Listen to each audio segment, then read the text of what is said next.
National pension scheme के part 1 में हमने बात की थी इसके एनरोलमेंट और विड्रॉल फीचर्स के बारे में। पर हमेशा की तरह रिटर्न्स डिस्कस किए बिना ये कॉन्वर्सेशन इनकम्प्लीट है। इसी के साथ आज के एपिसोड जो वैल्यू फॉर मनी डीकोडर पे आप देख रहे हैं, हम बात करेंगे बाकी रिटायरमेंट ऑप्शंस के मुकाबले एनपीएस के एडवांटेज के बारे में और कुछ बहुत कॉमन मिथ्स को बस्ट करेंगे।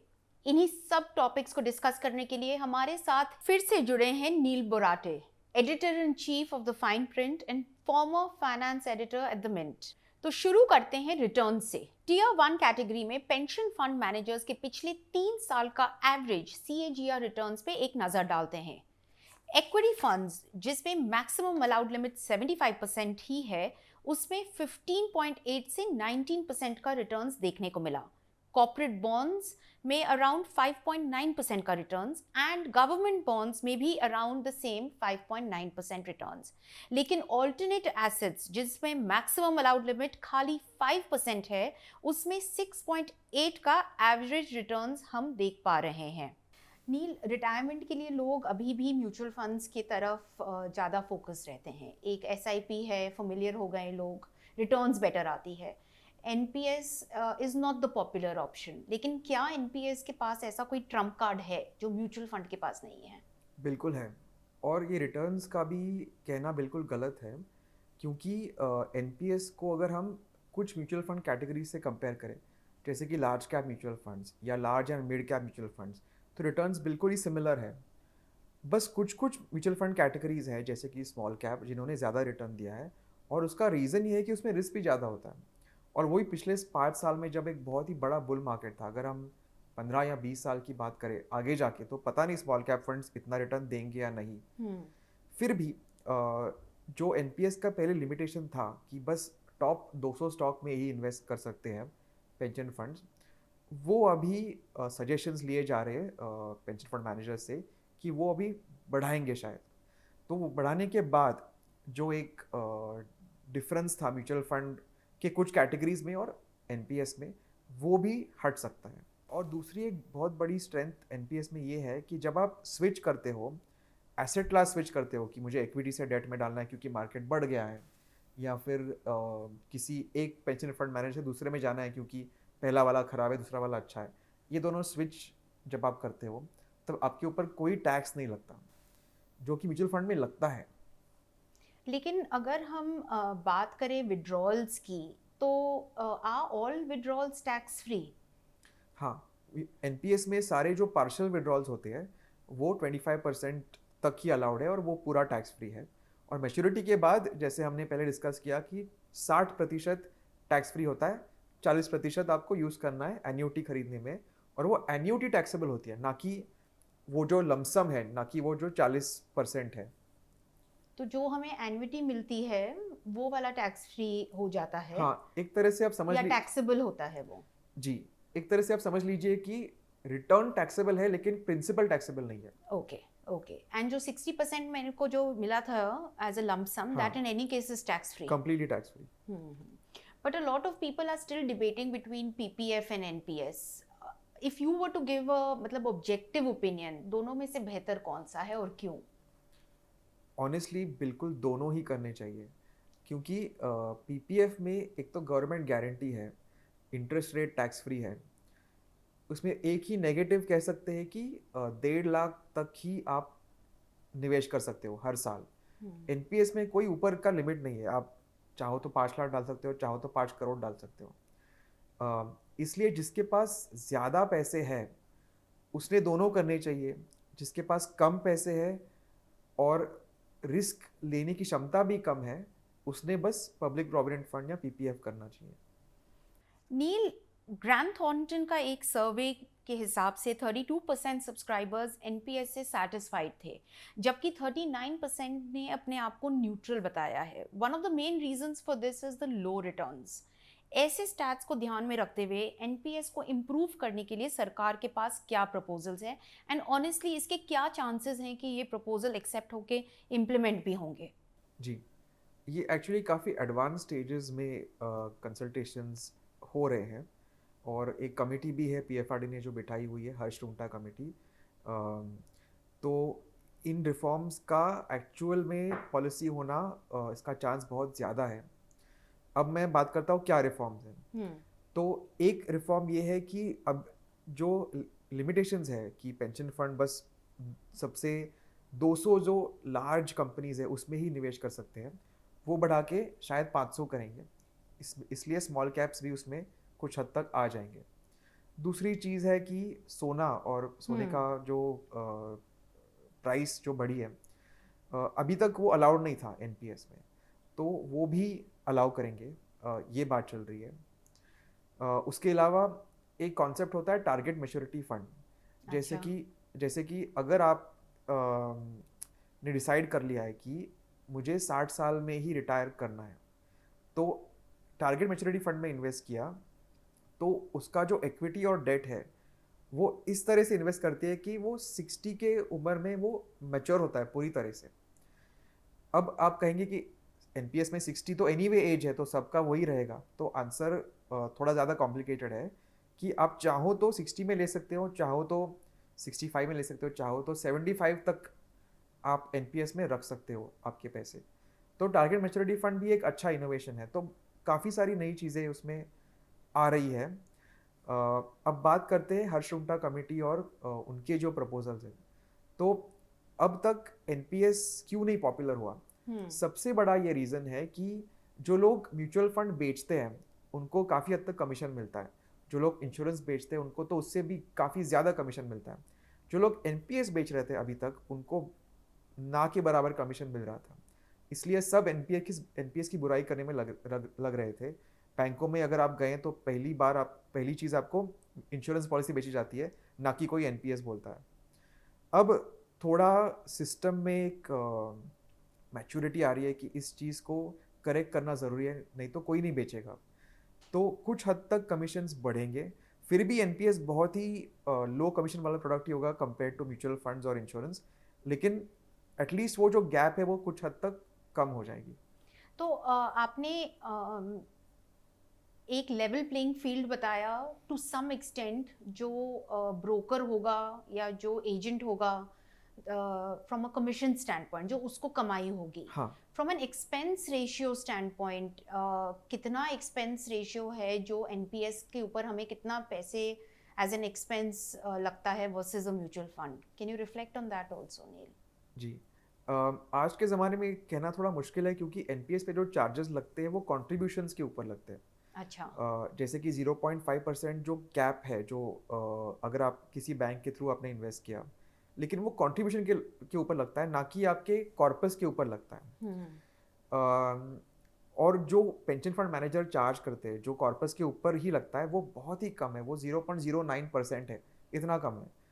तो अब उस सिस्टम से जाके mutual fund type of system में शिफ्ट जब करेंगे, मतलब एयूएम बेस्ड जो करेक्ट। चार्ज लगेगा उसका एक्सपेंस रेशियो लगभग 0.5% बन सकता है, सब चार्जेस कुल मिला के। और फिर भी वो बहुत ही कम है। मतलब म्यूचुअल फंड का जो सेबी का लिमिट है वो है 2.25%, करेक्ट। मतलब कि 4 गुना ज़्यादा। ये फिर भी बहुत ही लो कॉस्ट प्रोडक्ट रहने वाला है। अब बारी है जरा जूम आउट करने की, एक नजर बड़ी पिक्चर पे भी डालते हैं। ऑल्दो पिछले सालों में इंडिया ने पेंशन कवरेज के मामले में इम्प्रूव किया है, पर ग्लोबल पेयर्स के मुकाबले में हमारी परफॉर्मेंस उतनी अच्छी नहीं है। मर्सर सीएफए इंस्टीट्यूट के ग्लोबल पेंशन इंडेक्स 2024 में आउट ऑफ 48 कंट्रीज इंडिया की रैंक थी 48th, यानी कि लास्ट। ऐसे डिस्करेजिंग स्टैट्स की वजह से एनपीएस जैसे गवर्नमेंट बैक्ड स्कीम्स पे इंडियन पेंशन सिस्टम को बेहतर बनाने की रिस्पॉन्सिबिलिटी और बढ़ जाती है। आपने एनपीएस के सारे एडवांटेजेस तो बताए हैं, but since you are on the other side of the table, Neel, what are the 3 biggest disadvantages of NPS? And ये जो परसेप्शन है कि एनपीएस के बारे में किसी यंग जेनजी या मिलेनियल को नहीं सोचना चाहिए, ये परसेप्शन क्या ये सही है? एंड इसको बस्ट करने के लिए ये चैलेंजेस को कैसे ओवरकम कर सकते हैं? जी, तो पहले बात करते हैं चैलेंजेस एनपीएस के। तो सबसे बड़ा चैलेंज है एन्युटी, जो 40% डालना पड़ता है एन्युटी खरीदने में। और क्योंकि वो पीएफआरडी एक्ट में है, वो रेगुलेटर भी खुद नहीं बदल सकता, वो तो पार्लियामेंट को ही बदलना पड़ेगा। तो मेरी उम्मीद है कि किसी दिन वो एक्चुअली चेंज करेंगे। उसके अलावा देखना पड़ेगा कि ये जो रिफॉर्म्स आने वाले हैं, क्या वो बहुत ही लिमिटेड होते हैं या क्या वो जो पूरी यूनिवर्स है, इन्वेस्टमेंट यूनिवर्स को कवर करते हैं। क्योंकि मेरा मानना है कि ऐसा नहीं होना चाहिए कि रेगुलेटर तय करे कि बस इतने ही स्टॉक्स ठीक है, सेफ है, 200, 300, 400। सब्सक्राइबर को चूज करना चाहिए मेरे लिए क्या अच्छा है। अगर मैं चाहता हूँ कि नहीं, मुझे एनपीएस स्मॉल कैप फंड में ही डालना है तो डालने दो। अगर मैं गोल्ड या सिल्वर में डालना चाहता हूँ तो बिल्कुल डालने दो। तो देखते ही अगर ये रिफॉर्म्स थोड़े कम पड़ गए तो मैं कहूँगा कि ये भी एक लिमिटेशन है। बस मेरा मानना है ये 2 मेजर लिमिटेशंस है, बाकी तो काफ़ी बढ़िया सिस्टम है। आने वाले 10 साल में अगर कोई आपको आज बैठ के मैं अगर बोलूँ नील, प्रिडिक्ट करिए कि इंडियन पेंशन के इस इकोसिस्टम में क्या आप बिग ट्रेंड्स देख रहे हैं, so what would be some of the top 2 trends that you think will play out in the next 10 years? सबसे बड़ा ट्रेंड तो ये है कि आज हम एक यंग कंट्री है, नौजवानों की संख्या बहुत ज़्यादा है, और अगले 30-40 साल में तो हमारा एज बिल्कुल बदलेगा, एवरेज एज बिल्कुल बदलेगा। तो जिस तरह से पेंशन कॉर्पस हम बनाएंगे एज अ कंट्री, वो हम इमेजिन भी नहीं कर सकते। तो वो कॉर्पस ठीक से इन्वेस्ट होना ये बहुत ही इम्पोर्टेंट है, क्योंकि अगर वो ख़राब तरीके से इन्वेस्ट हुई तो इंडिया को ही प्रॉब्लम होगा, क्योंकि इंडिया का जो मेजॉरिटी पॉपुलेशन है वो, उसकी एज बहुत ज़्यादा होगी, वो तो उस पेंशन के ऊपर जी रहे हैं। हाँ, वो कम नहीं पड़नी चाहिए। आपने जो सवाल मैंने पहले पूछा था कि जो यंग लोग हैं, जो जेन जी, मिलेनियल्स, जेन अल्फास तो खैर बहुत छोटे हो गए अब, but how do we sort of make this a more fashionable product for them, because वो तो पेंशन का नाम सोचते हैं कि ये किसी ग्रैंडफादर या उस एज के डेमोग्राफी के लिए बना है। So how do we make it more realistic for them और फन फॉर देम? मैं कहूँगा कि एक्चुअली आज के मिलेनियल्स और जेनजी में एक बड़ा ट्रेंड जो चल रहा है वो है financial independence and retire early. लोगों को 40-50 साल कॉर्पोरेट में ज़िंदगी नहीं बितानी है, उनको जल्दी जल्दी पैसे कमाने और फिर अपनी लाइफ अपने हिसाब से जीना है। तो अगर ये बात है तो जो पेंशन है वो भी एक तो सफिशिएंट होना चाहिए कि अगर आप 30 साल 40 साल रिटायर हो रहे हो, क्योंकि आप जल्दी रिटायर हो रहे हो, तो पेंशन में अच्छी तरह से इन्वेस्ट करना ये बहुत ही इम्पोर्टेंट है। और दूसरा कि वो पेंशन जल्दी स्टार्ट हो जाए, कि आपको वो फ्रीडम जल्दी मिल जाए। तो अभी एनपीएस तो 60 की उम्र में स्टार्ट होता है, लेकिन जैसे मैंने कहा उसमें कुछ तरीके हैं, 25% आप जल्दी भी निकाल सकते हो। तो मेरी उम्मीद है कि उस दिशा में भी ये सिस्टम जाएगा और केटर करेगा मिलेनियल्स को, जेनजी को। थोड़ा सा सेगवे है, लेकिन एक रिटायरमेंट कॉर्पस कितना होना चाहिए किसी यंग, आप समझिए 25 से 30 साल का अगर कोई सुनने वाला हो, कितने पैसे का उसके पास रिटायरमेंट फंड होना चाहिए at the age of 60? What would your answer be? और क्या इसे कैलकुलेट करने का कोई मेथोडोलॉजी है? हाँ जी, एक रूल ऑफ थंब होता है। अच्छा। कि जितने साल आप जीने वाले हो आफ्टर रिटायरमेंट, समझ लीजिए कि आप 40 की उम्र में रिटायर हो गए और आपका अनुमान है कि आप 80 तक जीने वाले हो, मतलब 40 साल का रिटायरमेंट। हाँ। तो एक तो आपको कैलकुलेट करना है कि 40 की उम्र में आपका सालाना खर्चा कितना होगा। मान लीजिए कि वो 10 लाख है, तो फिर रूल ऑफ थंब कहता है कि वो उस 10 लाख को आप 40 से मल्टीप्लाई करो, और 4 करोड़ फिर आपके पास होने चाहिए। आई सी। और अगर आप शायद 50 में रिटायर होने वाले हो तो फिर 30 साल बचते हैं, तो 30 को आप मल्टीप्लाई करो 10 लाख से, 3 करोड़ आपका हो जाता है। तो ये दोनों आपको बस चीज़ें मालूम होनी चाहिए, या फिर एक अनुमान होना चाहिए कि मैं इतने साल जी सकूंगा और मेरा जो खर्चा है रिटायरमेंट के टाइम पे वो इतना होगा। तो जो रिटायरमेंट कॉर्पस के बारे में आपने बात की, उसका कितना पोर्शन एनपीएस में, मतलब उसकी प्लानिंग एनपीएस का जो पोर्शन होगा वो कितना होना चाहिए, and how much should be dependent on other assets like mutual fund, rent वगैरह, वो सब? Is there a thumb rule there also, या ये बहुत ऑर्गेनिक सा है? हाँ, ये बहुत ही पर्सनल डिसीजन होगा, क्योंकि जैसे आप अगर गवर्नमेंट सर्विस में हो तो आप यूपीएस में होंगे। बहुत सारे लोग बाहर देशों में जाके काम करते हैं, तो उनके सेविंग्स और डॉलर्स और यूरोस और बाकी करेंसीज में होते हैं। तो ये कहना मुश्किल है कि एनपीएस में कितना होना चाहिए और म्यूचुअल फंड में कितना होना चाहिए, और टैक्स रेट्स भी बदलते रहते हैं, तो उस हिसाब से भी वो एडजस्ट हो जाता है ऊपर नीचे। लेकिन मैं ये कहूँगा कि एक ही प्रोडक्ट के ऊपर डिपेंडेंट रहना ये गलती है। कुछ हद तक एनपीएस में और कुछ हद तक म्यूचुअल फंड में, दोनों में होना ज़रूरी है।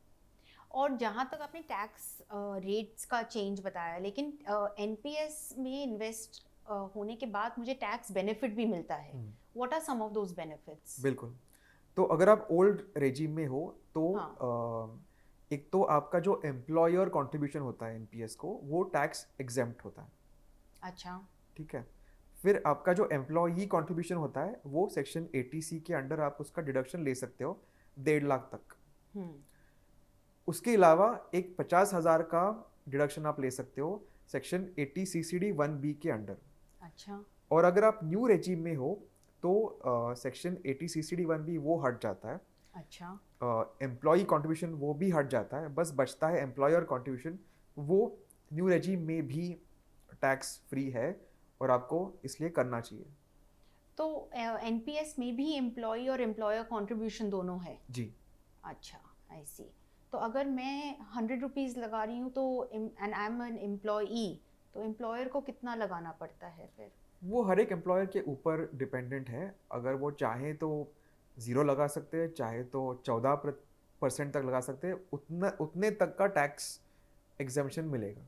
अच्छा, okay. And it's valid in the new regime also? Yes. Okay. One of the very few deductions that are there in the new regime. Okay.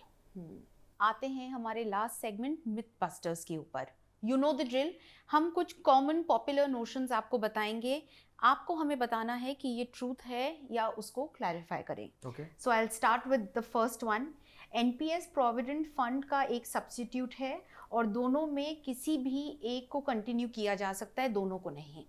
ये बिल्कुल मिथ है, क्योंकि प्रोविडेंट फंड जैसे मैंने कहा बस एम्प्लॉयज़ के लिए रहता है, उसकी मैनेजमेंट पूरी सरकार के हाथ में होती है।